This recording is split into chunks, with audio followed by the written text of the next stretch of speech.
నమస్తే. రజాకార్ ఈ యొక్క పదం వినంగానే హైదరాబాద్ అంటే పాత హైదరాబాద్ రాష్ట్రం చాలామందికి తెలుస్తుంది. కానీ హైదరాబాద్ బయట భారతదేశం కానీ భారతదేశం బయట ఉన్న రాష్ట్రాలు కానీ ఈ పదం ఎక్కడి నుంచి వచ్చింది, వీళ్ళు ఎవరు?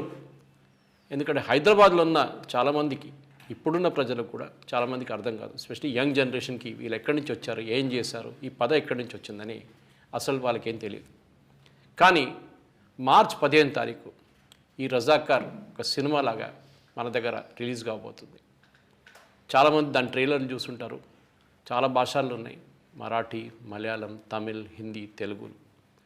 కానీ ఈ రజాకార్ కాన్సెప్ట్, ఈ సినిమా కాన్సెప్ట్ ఎక్కడి నుంచి మొదలైందని మాట్లాడడానికి ఈరోజు మనతో ఉన్నారు యాటా సత్యనారాయణ గారు, ఈ సినిమా రైటర్ అండ్ డైరెక్టర్. నమస్కారం సార్. సార్ నమస్తే. యాటా గారు చెప్పండి, ఈ కాన్సెప్ట్ ఎక్కడి నుంచి మొదలైంది? అంటే సినిమా చేయడం కోసం. అవునండి. నారాయణ రెడ్డి గారు, నాకు నారాయణ రెడ్డి గారు, గూడూరు నారాయణ రెడ్డి గారు మా ప్రొడ్యూసరు. నాకు ఒక బ్రదర్ లాంటి వాళ్ళు, పెద్దన్న లాంటి వాళ్ళు. మా ఇద్దరం దాదాపు 10 సంవత్సరాల రిలేషన్ సార్ మాది.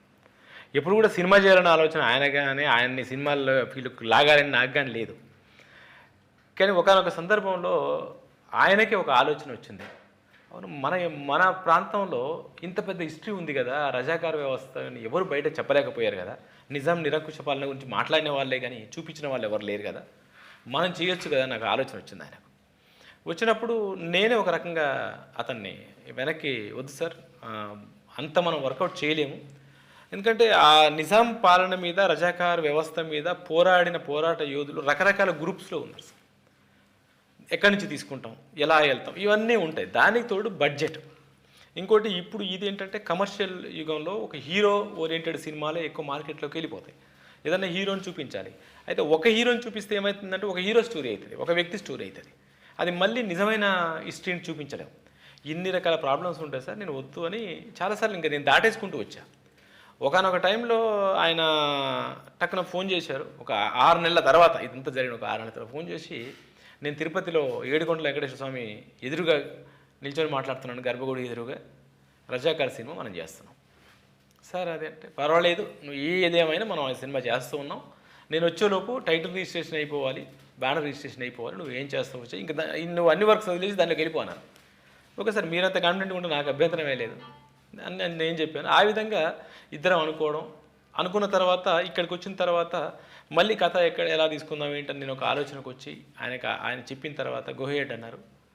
తర్వాత నేను ఒక 2-3 మంత్స్, నాకు ఎక్కువ టైం పట్టలేదు సార్ వర్క్ చేయడం. ఎందుకంటే నేను ఈ ప్రాంతం అన్నయ్యి ఇదంతా చిన్నప్పటి నుంచి చదువుతూ పెరిగాను కాబట్టి ఈజీగా అయింది కాన్సెప్ట్ చేయడం. చేసి ఒక వర్షన్ చేసిన తర్వాత ఆయన ఫ్రెండ్స్కి, జర్నలిస్టులకి, మీలాంటి వాళ్ళకి అందరికీ వినిపించిన తర్వాత అందరూ కూడా సపోర్ట్ చేశారు, బాగుంది అని చెప్పేశారు. ఒక ధైర్యం వచ్చింది, ముందుకు వెళ్దాం అనుకున్నాం. అయితే ఇక్కడికి ఏమైందంటే ధైర్యం వచ్చి ముందుకు వెళ్దాం అనుకున్నప్పుడు మళ్ళీ బడ్జెట్ వేసుకుంటే మేము అనుకున్న దానికి పెరుగుతోంది. చేద్దామా వద్దా అనుకుంటే ఆయనకు మాత్రం బలంగా చేయాలని ఉంది. ఇంకా ఒకనొక టైంలో లేదు, చేద్దాం ఏదైనా పర్లేదు అన్నారు. అలా ముందుకు వచ్చేసాం సార్. కానీ ఒక పీరియడ్ సినిమా చేస్తున్నప్పుడు, ఒక ఫ్లాష్ బ్యాక్ లాగా చేస్తున్నప్పుడు, ఆల్మోస్ట్ ఒక 75-80 సంవత్సరాలు వెనుకకి వెళ్ళినప్పుడు ఆ సీన్స్ రీక్రియేట్ చేయాలంటే ఫస్ట్ ఒక స్టోరీతో మొదలవుతుంది. మన అందరికీ రజాకార్ స్టోరీలు తెలుసు, ఏం జరిగింది హైదరాబాద్ తెలుసు. దాంట్లో గవర్నమెంట్ ఆఫ్ ఇండియా రికార్డ్స్ ఉండొచ్చు, బ్రిటిష్ గవర్నమెంట్ రికార్డ్స్ ఉండొచ్చు, ఈవెన్ నిజాం పరిపాలన ఆ టైంలో వాళ్ళ రికార్డ్స్ ఉండొచ్చు. ఈ సినిమా చేయాలంటే మీకు డెఫినెట్గా చాలా మటుకు రీసెర్చ్ దీంట్లో వెళ్ళి ఉంటుంది. ఎందుకంటే ఎన్నో ఘటనలు జరిగింది. ఒక్కొక్క ఇన్సిడెంట్ తీసుకొని చేసుకుంటే మీకు ఒక నెక్లెస్ లాగా తయారవుతుంది అది. సో మీరు ఎక్కడ మొదలుపెట్టారు, ఎట్లా స్టార్ట్ చేశారు? సార్ ఇప్పుడు ఈ రజాకార్ వ్యవస్థ మీద సినిమా చేయాలండి సార్. రజాకార్ వ్యవస్థ స్టార్ట్ అయింది 1936లో. ఇప్పుడు 1936 నుంచి వాళ్ళు చేసిన అరాచకాలు, వాళ్ళు చేసిన కార్యక్రమాలు అవన్నీ చూసుకుంటూ వస్తే పెద్ద సినిమా అయిపోద్ది. ఇటు నిజాం వ్యవస్థకి వెళ్ళిపోతే 7 తరాలు, అది ఇంకా 10 సినిమాల లెంత్ అయిపోద్ది. ఇక్కడ కొంచెం నాకు హ్యాడిల్ ఏర్పడింది. ఏం చేద్దాం అనేది ఆలోచించిన తర్వాత ఓకే, అసలు భారతదేశానికి స్వతంత్రం వచ్చింది, ఈ ప్రాంతానికి స్వతంత్రం రాలేదు. ఈ ప్రాంతంలో ఎవరిని అడిగినా మనకి ఎప్పుడు స్వతంత్రం వచ్చిందంటే ఆగస్టు 15, 1947 చాలా గర్వంగా చెప్తారు. అసలు దానికి ఈ ప్రాంతానికి సంబంధమే లేదు. ఇది తీసుకుంటే ఎలా ఉంటుంది?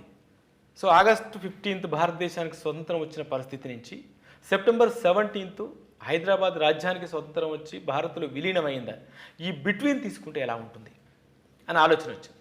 ఆలోచన వచ్చి నేను అక్కడి నుంచే కథ స్టార్ట్ చేయడం మొదలుపెట్టాను. అయితే ఇక్కడి నుంచి చెప్పినా కూడా ఆ వెనక ముందు కూడా అంతకు ముందు కూడా మంచి మంచి పోరాటాలు ఉన్నాయి, మంచి మంచి పోరాట యోధులు ఉన్నారు. తర్వాత రజాకారుల కారణంగా ధ్వంసమైన ఊర్లు ఉన్నాయి.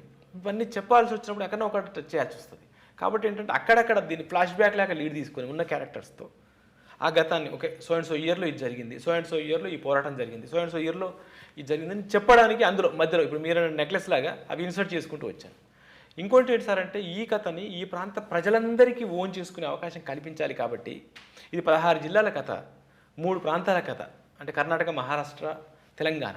కాబట్టి ఏంటంటే ప్రతి ప్రాంతానికి సంబంధించిన ఏదో ఒక ఇన్సిడెంట్ కానీ, ఒక డైలాగ్ కానీ, ఆ ప్రాంతం పేరు కానీ, ఆ ప్రాంతంలో పోరాటం చేసిన ఒక వ్యక్తి పేరు కానీ అందులో ఇంక్లూడ్ చేసుకుంటూ కథ చేసుకుంటూ వచ్చాను. కథగా తీసుకుంటే, లైన్గా తీసుకుంటే between August 15, 1947, 17 September, August 48 sir.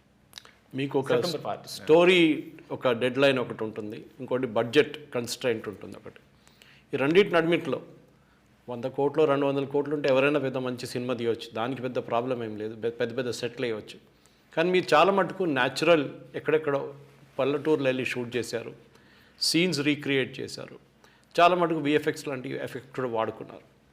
కానీ మీరు ఈ సినిమా మొదలుపెట్టినప్పుడు ఇది ఒక అంటే ఒక 13 months స్టోరీ అని చెప్పొచ్చు కావాలంటే.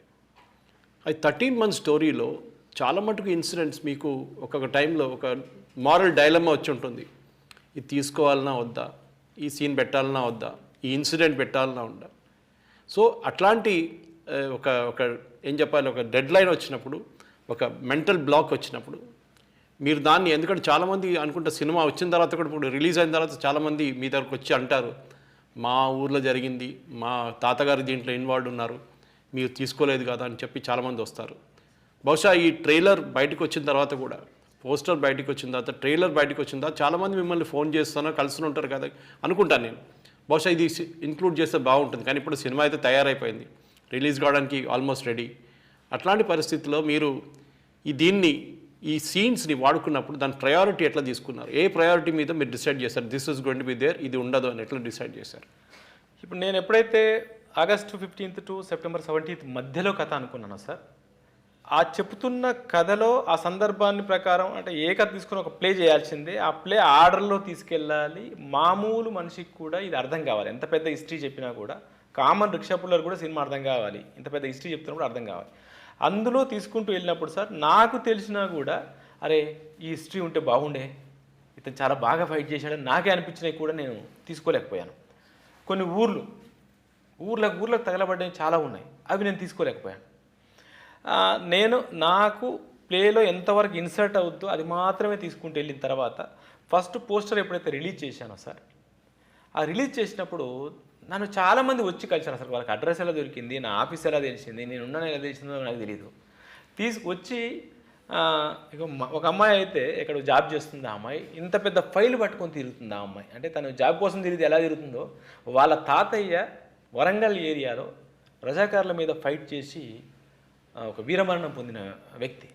మా తాతయ్యని ఎవరు గుర్తించలేదండి అని అన్ని ఫొటోస్ ఎలా సేకరించింది ఏంటి, అప్పుడు రామనారాయణ రెడ్డి గారితో ఉన్న ఫోటో, ఆంధ్ర మహాసభకి వెళ్ళి కానీ ఎలా సేకరించిందో బ్లాక్ అండ్ వైట్ పాత తీసుకొచ్చి ఆ బుక్లో ఈ బుక్లో కటింగ్ తీసుకొచ్చి చూపించింది.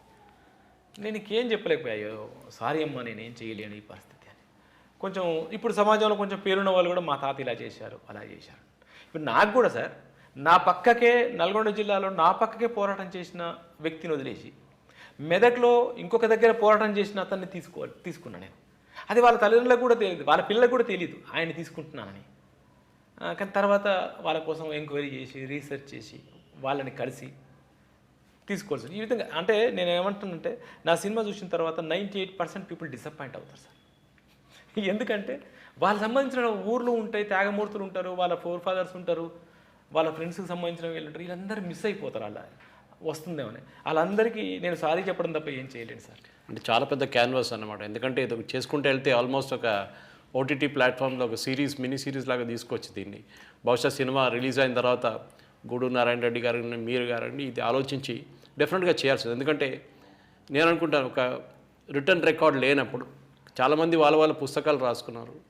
అది అల్వాల్ దవేందర్ రెడ్డి గారు ఉంటారు, వాళ్ళ ఈయన పవార్ గారు కూతురు ఉంటారు, వీళ్ళందరూ బుక్స్ అక్కడక్కడ రాసుకున్నారు, వాళ్ళ బ్లాగ్స్ రాసుకున్నారు, కానీ దీన్ని కన్సాలిడేట్ ఎవరు చేయలేదు. బహుశా ఈ సినిమాతోని, రజాకార్ సినిమాతోని ఒక అవేక్నింగ్ వచ్చి ఇదన్నీ కలిపి ఒక రికార్డ్ చేసి దీన్ని అన్ని కంప్లీట్గా ఒక హిస్టరీ లాగా తీసుకొస్తే బాగుంటుంది అనుకుంటాను. దానికి తెలంగాణ గవర్నమెంట్ కూడా ఒక స్టెప్ తీసుకోవాల్సింది. ఎందుకంటే ఇప్పుడు దాకా ఉన్న గవర్నమెంట్, దీనికన్నా ముందు గవర్నమెంట్ అంత కోఆపరేటివ్ లేకుండే. కానీ బహుశా మీ సినిమా వచ్చిన తర్వాత మీరు డిసప్పాయింట్ అయితే గారండి, నేను డెఫినెట్గా చెప్తాను. ఎందుకంటే మీరు ఒక హిస్టరీ చూపిస్తున్నారు. సో డిసప్పాయింట్మెంట్ అనేది సినిమాలో డెఫినెట్గా ఉంటుంది. ఎందుకంటే ఇప్పుడు మనం గాంధీ పిక్చర్ చూస్తే గాంధీలో కూడా చాలా మటుకు ఇన్సిడెంట్స్ డ్రాప్ చేశారు వాళ్ళు. కానీ మీరు ఈ సినిమా తీసినప్పుడు ఒక హీరో లేరు దీంట్లో. తెలుగు సినిమాల్లో ఎట్లా ఉంటుందంటే మన అఫ్కోర్స్ చాలా లాంగ్వేజ్లో ఉంది, కానీ ఒక నార్మల్ సినిమాలో హీరో వస్తే 10 మందిని కొట్టాలి, 15 మందిని కొట్టాలి, పాట పాడాలి, ఇదన్నీ ఉంటుంది. కానీ దీంట్లో కూడా మీరు పాటలు వాడారు, 3-4 పాటలు ఉన్నాయి దీంట్లో. వాడినప్పుడు కూడా అదొక నరేషన్ని హిండర్ చేస్తుంది అనుకుంటారా, దానికి యాడ్ చేస్తుంది అనుకుంటారా? అంటే ఎప్పుడైతే పాటని కావాలని ఇరికిచ్చామో సార్, ఒక హీరో లేనప్పుడు, అంటే మామూలుగా పాట అనేది ఎందుకు పుట్టింది అంటే సినిమాగా ఆలోచించినప్పుడు ఒక మంచి డ్యాన్సు, ఆ హీరోయిజము, లేకపోతే హీరో హీరోయిన్ మధ్యలో ఒక రొమాన్స్, ఇది చూపించడం కోసం పుట్టింది పాట. మన సినిమాకి వచ్చే టైంకి కాన్సెప్ట్ ఏముందో అందులోనూ వెళ్ళాలి, కానీ నేను కావాలని పాట ఇరికిస్తే అది ఇరికించినట్టే ఉంటుంది.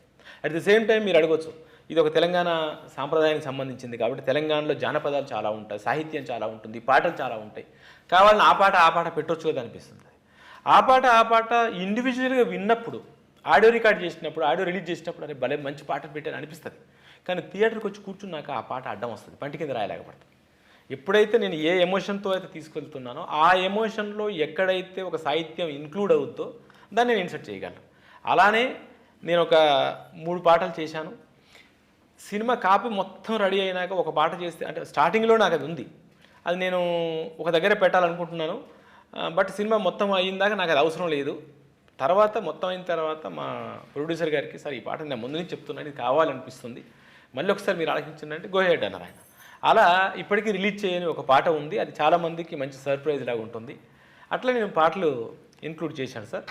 ఎంత సాహిత్యం ఉన్నా, ఎన్ని జానపదాలు ఉన్నా అవసరం లేకుండా మాత్రం పాటలు పెట్టడం కరెక్ట్ కాదనేది నా ఉద్దేశం.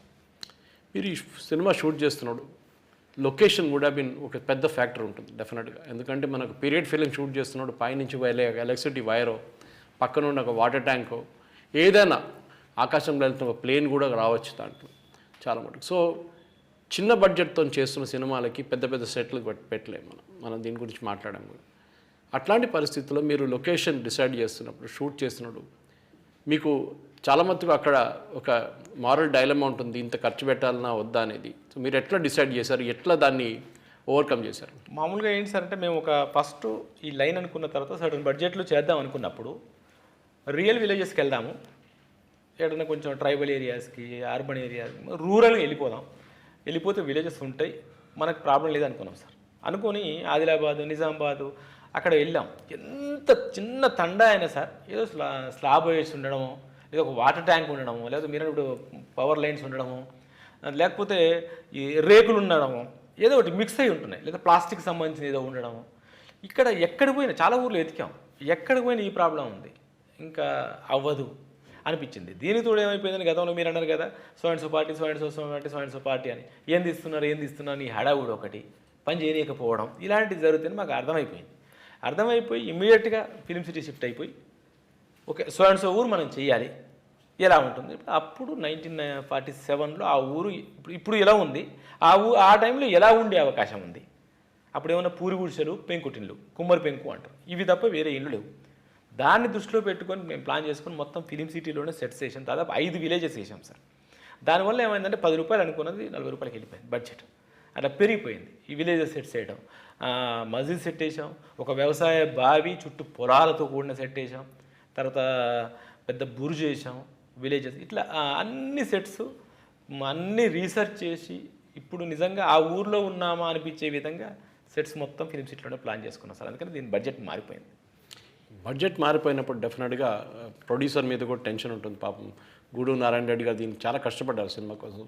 కానీ మనం ఒక ఫ్లాష్ బ్యాక్గా చూస్తే, ఇప్పుడు సినిమా షూట్ చేసినప్పుడు హీరోలు లేరు, పెద్ద హీరోయిన్స్ లేరు, పెద్ద మ్యూజిక్ డైరెక్టర్ లేరు, ఎవరు లేరు. అట్లాంటప్పుడు స్టోరీనా దీనిది యాక్చువల్ హీరో? 100% story sir. ఇద్దరికిద్దరం కాన్సెప్ట్ని నమ్మాం. అసలు అందుకని ఏమైందంటే మేము మెయిన్ స్టార్డమ్లో కనిపించే హీరోలని నిజంగా నారాయణ రెడ్డి గారికి ఉన్న రిలేషన్స్కి ఎవరో ఒకరి దగ్గరికి వెళ్ళిపోయి మాట్లాడి డేట్స్ తీసుకొచ్చి ప్లాన్ చేయగలరు. కానీ ఏంటంటే ఇక్కడ ఈ స్టోరీకి కాన్సెప్టే డిమాండ్ చేస్తుంది.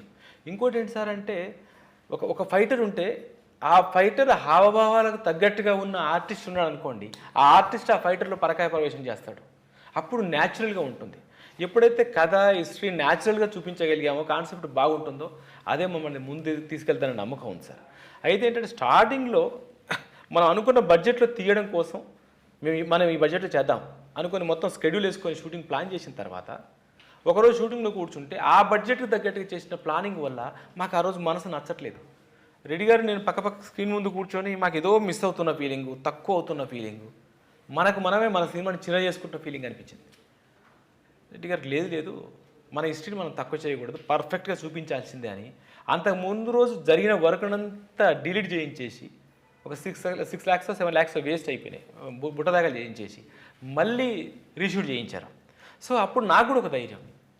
ఇంకోటి నేను కాస్టింగ్ ఏదో మనకి ఇక్కడ లోకల్లో ఉన్న స్టేజ్ ఆర్టిస్ట్లని వాళ్ళని వీళ్ళని తీసుకొని వెళ్దాము అని అనుకున్నప్పుడు స్టేజ్ ఆర్టిస్ట్ ఏమైపోతారంటే అటు మొత్తం స్టేజ్గా ఉండడం, లేకపోతే మరీ చిన్నగా ఉండడం అట్లా కాదు. మార్కెట్లో పేరుండాలి. మనం ఇండియా మొత్తం వరల్డ్ మొత్తం రిలీజ్ చేస్తున్నాం కాబట్టి ఇండియాలో ఈ 6 భాషల్లో ఉంది కాబట్టి ఏ భాషలోకి వెళ్ళినా ఆ భాషకు సంబంధించిన ఒక ఆర్టిస్ట్ మనలో ఉండాలి. ఆ ప్రాంతం మలయాళం పోయినా అనుకోని మనలో ఉన్నాడు అనిపించాలి, మరాఠీకి తలే మనలో అనిపించాలి.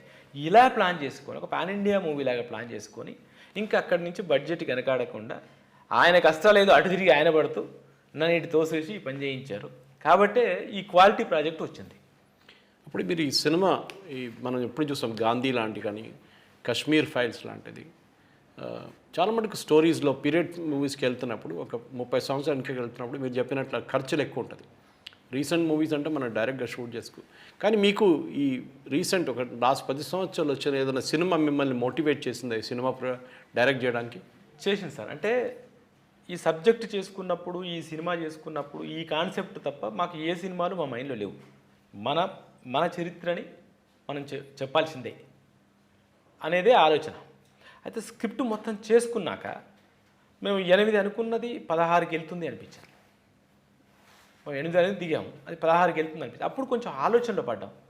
ఏ హీరో లేడు, డైరెక్టర్గా కొత్త, ప్రొడ్యూసర్గా కొత్త, ఎంత పరిచయాలు ఉన్నా కూడా ఈ సినిమాని ఎలా ముందుకు తీసుకెళ్ళగలం అనుకుంటున్న టైంలో కాశ్మీర్ ఫైల్స్ రిలీజ్ అయ్యింది. ఓకే. ఎప్పుడైతే కాశ్మీర్ ఫైల్స్ రిలీజ్ అయ్యిందో బాగా జనాల్లోకి మామూలుగా వెళ్ళలేదు. ఇంకోటి అది రిలీజ్ అయ్యేంత ఎవరు తెలీదు. రిలీజ్ అయినాక ఆ కాన్సెప్ట్ని ఓన్ చేసుకున్నారు, ఆ ఫీల్ని ఓన్ చేసుకున్నారు. థియేటర్స్ నిండిపోయినాయి, థియేటర్స్ పెరిగిపోయినాయి. కరెక్ట్. అప్పుడు మాకు ధైర్యం వచ్చింది. ఎందుకంటే అందులో ఒక ప్రొటాగనిస్ట్, ఒక చిన్న క్యారెక్టర్, తెలియని ఆర్టిస్టు, చుట్టూ ఉన్న వాళ్ళంతా సీనియర్ సిటిజన్స్. ఈవెన్ మేకింగ్ కూడా ఏదో మన ఇంట్లో కూర్చొని మాట్లాడుకుంటున్నట్టుగా పక్కకి ఏదో మాట్లాడుకుంటున్నట్టు ఉంటుంది తప్ప ఓ రేంజ్ మేకింగ్ ఏమి ఉండదు. మామూలు న్యాచురల్గా ఉంటుంది ఇలా జరిగింది అనేది. సో ఇంకోటి ఏమంటే ఒక 3 ఎపిసోడ్స్ తప్ప కమర్షియాలిటీ కూడా తక్కువ. ఆ భాషలో సినిమా భాషలో మాట్లాడితే ఓ క్లైమాక్స్ ఎపిసోడు, ఓ ఊరు నుంచి అందరూ వెళ్ళిపోతుంటే ఆ డెడ్ బాడీస్ వేలాడేది ఒకటి, ఆ తర్వాత మా ఫస్ట్ ఎపిసోడ్ ఆ బియ్యంలో దాక్కుంటే బయట, ఈ 3 తప్ప కమర్షియల్ ఎపిసోడ్స్, ఇంకా పెద్ద కమర్షియల్ ఎపిసోడ్స్ కూడా లేవు. కానీ ఈ సినిమాలో అడుగడుగునే కమర్షియల్ ఎపిసోడ్స్, ప్రతి సీన్ క్లైమాక్స్నే. కాబట్టి ఎక్కువ ధైర్యం వచ్చింది మాకు. ఓకే పర్లేదు ఏమైనా కానీ మనకు ఎగ్జాంపుల్ అనుకుందాం అని అలా దిగిపోయినాం సార్. ఈ సినిమాకి ఏ సర్టిఫికేట్ ఇచ్చారు సెన్సార్ బోర్డు వాళ్ళు? అఫ్కోర్స్ ఎక్స్పెక్టెడ్, రజాకార్ అనగానే అది ఒక మైండ్లోనే వచ్చేసింది, దాంట్లో వైలెన్స్ ఉంటుంది చాలా మటుకు అని చెప్పేసి. కానీ మీరు షూట్ చేస్తున్నప్పుడు కూడా, ఎందుకంటే రజాకార్ చేసిన చాలా ఘోరంగా చేశారు. అవి వాళ్ళ హిస్టరీ రికార్డ్ చేస్తే తెలిసిపోతుంది ఇక్కడ. కానీ చాలామంది ఇక్కడ ఉన్న వాళ్ళు సెక్యులర్ వాళ్ళు దానికి అగ్రీ చేయరు, అట్లా ఏం జరగలేదంటారు. కానీ మీరు సీన్ షూట్ చేసేటప్పుడు కూడా మీ మైండ్లో ఇది అప్రూవ్ అవుతుందా లేదా అనేది ఎప్పుడైనా డౌట్ ఉండేనా? ఇక్కడ ఏంటి సార్ అంటే సినిమాకి ఏ సర్టిఫికేట్ వచ్చింది, బట్ ఒక పర్సన్గా నా స్లోగన్ ఏంటంటే సినిమాకి ఏ సర్టిఫికేట్ అంటే మీనింగ్ ఏంటి, పెద్దలకు మాత్రమే. నా స్లోగన్ ఏంటంటే ఈ సినిమా పెద్దలకు మాత్రమే, దయచేసి మీ పిల్లలకు కూడా చూపించండి. అది కరెక్ట్.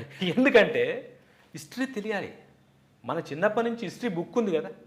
వాడెవడో ఆ దేశం నుంచి వచ్చాడు, మన మీద దండయాత్ర చేశాడు, ఈ దేశం నుంచి వచ్చాడు, మన మీద దండయాత్ర చేశాడు, అంతమందిని చంపాడు, ఇంతమందిని చంపాడు, వాడి భార్యను లాక్కొచ్చుకున్నాడు, ఇదంతా చదివిస్తున్నారు కదా, మా బుర్రల్లో నొక్కారు కదా. ఇదంతా హిస్టరీగా చెప్పి చంపినప్పుడు ఈ ప్రాంతంలో బువ్వ కోసం, భుక్తి కోసం, విముక్తి కోసం పోరాడేది తప్ప ఎవడు అధికారం కోసం పోరాడలే, ఎవరు సీటు కోసం పోరాడలే. దీన్ని చెప్తే తప్పేంటి? రెండోది సార్, 8th క్లాస్ లెసన్లో, 10th క్లాస్ లెసన్లో ఆల్రెడీ నిజాం నిరంకుశ పాలన మీద దాశరథి గారికి సంబంధించిన లెసన్ కానీ, షోయబుల్లా ఖాన్కి సంబంధించిన లెసన్స్ కానీ ఆల్రెడీ ఉన్నాయి. ఏది షోయబుల్లా ఖాన్ నడి రోడ్డు మీద చెప్పల్ బజార్లో ఈ విధంగా నరికి చంపారు, నరికి చేతులు చేయి నరికి ఇవన్నీ ఉంది కదా, క్లియర్గా ఉంది. కాబట్టి ఏంటంటే ఇక్కడ మనము దాన్ని దృశ్యరూపం చేశాం. అయితే ఇక్కడ సెన్సార్ కూడా నేను థ్యాంక్స్ చెప్పాల్సింది ఏంటి సార్ అంటే, సెన్సార్ హిస్టరీని ఎక్కడ సెన్సార్ చేయలేదు సార్. కరెక్ట్. ఇది హిస్టరీని ప్రూఫ్స్ అడిగారు, నేను ప్రూఫ్ చూపించాను, వాళ్ళ హిస్టరీలో ఎక్కడా చేతులు పెట్టలే. బట్ వాళ్ళకు సినిమాటిక్గా ఉండే కొన్ని రూల్స్, కొన్ని అడ్డంకులు, రక్తం ఎక్కువ కనిపించకూడదు, లేకపోతే రేప్ సీన్స్ కొంచెం ఇదిగా ఉండాలి, అలాంటివి ఏవైతే ఉన్నాయో అక్కడే నాకు సెన్సార్ చెప్పారు, కానీ నా చరిత్రకు వారు సెన్సార్ చెప్పలేదు సార్. ఐ థింక్ ఒక కొత్త మార్పు అనుకుంటా. ఎందుకంటే దీనికన్నా ముందు ఒక 10-15 సంవత్సరాల ముందు ఇట్లాంటి సినిమాలు తీయడం ఏంటి, అది రిలీజ్ చేయడం కూడా కాదు అనుకుంటా. బహుశా I may be wrong, but ఎప్పుడు ఇంగ్లీష్లో అంటారు, if you forget your history you will be condemn to repeat. అంటే మీ హిస్టరీ మీరు మర్చిపోతే మళ్ళీ అది తిరిగి వస్తుంది ఇంకోసారి. మీకు తెలుసు షిండ్లర్స్ లిస్ట్, స్టీవెన్ స్పీల్బర్గ్ తీసిన సినిమా, నాజీ వార్ క్రైమ్స్ మీద. అట్లాంటి సినిమాలు తీసేటప్పుడు మలయాళంలో 1921 మాప్లార్ రెబెలియన్ మీద రామసేనని తీశారు, సినిమా తీశారు. ఈ సినిమాలన్నీ స్లోలీ బయటకు వస్తుంది. సో ఒక స్టోరీ టెల్లర్గా, your storyteller, end of the day director is a storyteller. మీరు ఆ కథ చెప్తున్నప్పుడు మీరు చెప్పినట్టు చిన్నపిల్లలు కూడా తెలియాలి. కానీ ఒక స్టోరీ టెల్లర్గా ఉన్నప్పుడు మీరు ఆ స్టోరీని ఒక స్టార్ట్ టు ఎండ్ తీసుకొచ్చినప్పుడు, ఈ సినిమాలో ఇన్ని భాషల్లో చేస్తున్నప్పుడు మీరు ఈ భాషలన్నీ మైండ్లో పెట్టుకున్నారా? ఇన్ని మరాఠీలో రావచ్చు, కన్నడలో ఇది ఉండాలి, తమిళ్లో ఇది ఉండాలి, మలయాళంలో ఉండాలి అని మీకు అది ఒక లోకలైజ్డ్ ఫ్లేవర్ దాంట్లో వస్తుందా? 100% వస్తుంది సార్. ఎందుకంటే ఇప్పుడు ఉదాహరణ కర్ణాటక ఉంది, కర్ణాటక వచ్చే టైంకి ఇది నార్త్ కర్ణాటక, హైదరాబాద్ కర్ణాటక. సో ఆ భాష వేరుంటుంది. వీలైనంత వరకు ఆ యాస వేరుంటుంది. వీలైనంత వరకు ఆ యాసలో రావడం కోసం నేను ప్రయత్నం చేశాను. ఆ యాసలో చాలా, ఇక్కడ నాకు బెంగళూరు టౌన్లో ఫ్రెండ్స్ ఉన్నారు, గుల్బర్గాలో ఫ్రెండ్స్ ఉన్నారు. బెంగళూరు అటు వెళ్తే అటు సైడ్ మన కొంకణి ఇటు మాట్లాడతారు కదా, అటు సైడ్ ఫ్రెండ్స్ ఉన్నారు. సో ఈ ముగ్గురికి మనకి ఇప్పుడు పక్క ఈస్ట్ వెస్ట్, తర్వాత హైదరాబాదు, తర్వాత రాయలసీమ, ఈ ఏరియాలో వేరియేషన్ ఎలా ఉందో అక్కడ ఉంటుంది. నేను అది పట్టుకోవడానికి ప్రయత్నించాను. ఈవెన్ మరాఠీ కూడా పక్క మరాఠీ, హిందీ కాదు, హిందీ మిక్స్ చేయకుండా మరాఠీ, ఆ మరాఠీలోనే చెప్పడం. ఆ విధంగా అక్కడ లోకల్గా ఉండే లాంగ్వేజెస్ ఏమున్నాయో అందులో డబ్బింగ్ చేయించడానికి ప్రయత్నం చేయడం, ఆ ప్రయత్నంలో చేస్తున్నాం సార్. మీరు ఈ మోస్ట్ ఆఫ్ ది కమర్షియల్ సినిమాలు చూస్తే ఇప్పుడు ప్రమోషన్ మీద ఎక్కువ ఖర్చు పెడతారు. కోట్లు, అది సినిమా కన్నా ఆల్మోస్ట్ 20% దాకా ప్రమోషన్ మీద ఖర్చు పెడతారు. అంటే హీరోయిన్లు తీసుకెళ్ళి స్టూడియోలు తీసుకెళ్ళడము, ఆ న్యూస్ ఛానల్ వెళ్ళడము, ఈ న్యూస్ ఛానల్ వెళ్ళడం చేస్తారు. కానీ రజాకార్ లాంటి సినిమా బహుశా మీరు చెప్పినట్టు కాశ్మీర్ ఫైల్స్ లాగా వర్డ్ ఆఫ్ మౌత్ పబ్లిసిటీ మీద ఎక్కువ నడుస్తుంది. ఎందుకంటే నేను ఇది ఫస్ట్ రఫ్ షాట్స్ నుంచి చూశాను. ఇది మీరు రషస్ నుంచి ఇప్పుడు ఫైనల్ ప్రోడక్ట్ వచ్చేదాకా ఒక 3-4 సార్లు ఈ సినిమా చూశాను. చాలా డిఫరెన్స్ ఉంది ఫస్ట్ నుంచి ఇప్పుడు దాకా వచ్చేదాకా డెఫినెట్గా. సో ఇట్లాంటి పరిస్థితుల్లో మీరు రేపు సినిమా థియేటర్లో రిలీజ్ అవుతున్నాడు మార్చి 15వ తారీఖు, మీరు అక్కడ కూర్చున్నప్పుడు ఆడియన్స్ నుంచి ఏం ఎక్స్పెక్ట్ చేస్తున్నారు సార్? ఆడియన్స్ ఇప్పుడు ముందు ప్రచారం గురించి మాట్లాడుకుంటే సార్, మామూలుగా ఒక సినిమాకి అయితే ఒక హీరో ఉంటాడు, హీరోయిన్ ఉంటుంది, ఒక కమర్షియాలిటీ ఉంటుంది, ఒక మంచి గుంటూరు కారం అని చెప్పి లుంగి పైకి కట్టుకొని బీడీ పెట్టుకుంటే మహేష్ బాబు డిఫరెంట్గా కనిపిస్తుంది, జనాల్లోకి వెళ్ళిపోతుంది సార్. ఇక్కడ ఏమైపోయిందంటే ప్రతి వ్యక్తి ఇది మన కథ అట, మనకు తెలియదట, మన పూర్వీకుల హిస్టరీ అట, మనకు స్వంతం వచ్చింది సార్ 15th ఆగస్ట్ కాదట, సెప్టెంబర్ 17. దీంతో మౌత్ టాక్ పెరిగిపోయింది సార్. ప్రతి ఒక్కరు ఒకసారి చూద్దాం ఇది ఏంటో అన్న ఆలోచనకు వచ్చేసారు. ఆ విధంగా నాకు తెలిసి ఏంటంటే సార్, మేము ప్రచారం చేస్తున్నాం, జనంలోకి తీసుకెళ్లాల్సిన బాధ్యత, తీయడమే కాకుండా తీసుకెళ్లాల్సిన బాధ్యత మాకుంది. అది కాబట్టి మేము తీసుకెళ్ళడం కోసం ప్రయత్నం చేస్తున్నాం. No doubt first day cinema పడ్డాక, ఫస్ట్ షో పడగానే అదే పబ్లిక్ వాళ్ళకి తెలిసిన ప్రతి ఒక్కరికి ఫోన్ చేసి మరి చెప్పి చూపిస్తారు సినిమా. ఆ నమ్మకం మాకుంది. ఇంకోటి నేను కోరుకునేది అంటే దీన్ని ఒక ఇన్స్పిరేషన్గా తీసుకొని ఇందులో మంచిని మాత్రం గుర్తించి చెడుని పక్కదోవ పట్టించాలి. మన పక్కకు అలాంటి చెడు ఉంటే, అలాంటి రజాకారులు ఎవరైనా ఉంటే వాళ్ళని తరిమి కొట్టాల్సిన అవసరం కూడా ఉందనేది నా ఉద్దేశం. యాటా సత్యనారాయణ గారు, మీరు ఇంటర్వ్యూ క్లోజ్ చేసినప్పుడు ఒకటే మాట్లాడాలనుకుంటున్నాను. ఈ సినిమా లాంటిది భారతదేశంలో ఎన్నో ప్లేసులు, నేను మాప్లార్ రెబెలియన్ కూడా చెప్పాను, ఎందుకంటే నేను కేరళ నుంచి, అది 1921లో జరిగింది. మనం చూసాం జలియన్వాలా బాగ్ జరిగింది ఇన్సిడెంట్. అట్లాంటి చాలా మటుకు మన దేశంలో జరిగిన అది ఆ మొఘల్ ఉండొచ్చు, బ్రిటిష్ వాళ్ళు ఉండొచ్చు, పోర్చుగీస్ ఉండొచ్చు, ఫ్రెంచ్ ఉండొచ్చు, రాణి అబ్బక్క అని మంగళూరు దగ్గర ఒక ఫేమస్ రాణి ఉండే. వీళ్ళ కథలు ఎక్కడ చెప్పలేదు. మీరు చెప్పినట్లు హిస్టరీలో ఈ కమ్యూనిస్టులు వీళ్ళు రాసిన కథలే, బ్రిటిష్ వాళ్ళు రాసిన కథలే మనం చదువుకున్నాం చిన్నప్పటి నుంచి. మనం అనుకున్నాం అదే నిజం అనుకున్నాం. కానీ ఇట్లాంటి ఆపర్చునిటీ మీ సినిమా ప్రొడ్యూస్ చేసిన తర్వాత, ఇవాళ డైరెక్ట్ చేసిన తర్వాత, ఇప్పుడు ప్రొడ్యూసర్ గుడు ప్రొడ్యూస్ చేసిన తర్వాత, మీరు డైరెక్ట్ చేసిన తర్వాత, రేపు ఈ సినిమా ఇట్లాంటి సినిమాలు ఇంకా మిగతా భారతదేశం మిగతా ప్రాంతాల నుంచి రావచ్చా? ఎందుకంటే అక్కడ చాలా మంది కథలు ఉంటాయి అట్లాంటివి. ఇప్పుడు మారిపోయింది సార్, కాన్సెప్ట్ మారిపోయింది. గతంలో లాగా సినిమా అంటే 4 పాటలు, 4 ఫైట్లు, 4 ఎలివేషన్స్ కాదు సార్. ఇలాంటి చరిత్ర కానీ కాన్సెప్ట్ కానీ వచ్చిన సినిమాలకే ఈరోజు మనగడ ఉంది, ప్రజలు ఆదరిస్తున్నారు. కాబట్టి ఏంటంటే మన చరిత్రలు ఇంకొక రూపంలో ఫారిన్ కల్చర్లో కూడా తీస్తున్నారు సినిమాలు, కొంచెం వాళ్ళ దగ్గర ఆ రూపం మారుస్తున్నారు. కాబట్టి మన దగ్గర నెక్స్ట్ వచ్చే జనరేషన్ ఇదే సార్. నో డౌట్ ఎక్కడ ఏ హిస్టరీ ఉంది, ఎక్కడ గొప్ప వ్యక్తి ఉన్నారు, ఏ ఊర్లో గొప్పగా జరిగిన సంఘటనలను దృష్టిలో పెట్టుకొని సినిమాలు చాలా వచ్చే అవకాశం ఉంది. నాకు కూడా అలాంటి సినిమాలు తీయాలని ఉంది. యాటా సత్యనారాయణ గారు, థ్యాంక్ యూ వెరీ మచ్ ఇవాళ వచ్చి మాతో మాట్లాడడం. ఈ కాన్వర్జేషన్ డెఫినెట్గా ఈ సినిమాని ప్రేక్షకులకి ఎక్కడ వస్తుంది, ఎంత దాకా తీసుకెళ్తుంది, సక్సెస్ఫుల్గా ఉండాలని మనం అందరం కోరుకుంటున్నాం. డెఫినెట్గా చాలా నమస్కారం. నమస్తే sir, thank you so much. ఇది రజాకార్ సినిమా డైరెక్టర్ యాటా సత్యనారాయణ గారు. మార్చ్ 15 తారీఖు థియేటర్లో all over India and all over the world ఈ సినిమా రిలీజ్ కాబోతుంది. మరాఠీ, తమిళ్, మలయాళం, తెలుగు, హిందీ భాషలు. డెఫినెట్గా మీరు చూసిన తర్వాత ఈ సినిమా యాటా గారు చెప్పినట్ల మీ ఫ్రెండ్స్కి ఎవరెవరు ఉన్నారు భారతదేశంలో ఎక్కడున్నా కానీ వాళ్ళకి ఫోన్ చేసి కానీ ఏ ధర్మం నుంచి చెప్పి వాళ్ళకి సినిమా చూడమని చెప్పాలండి. ఎందుకంటే history should not be forgotten అంటారు ఇంగ్లీష్లో. నమస్తే, జై హింద్.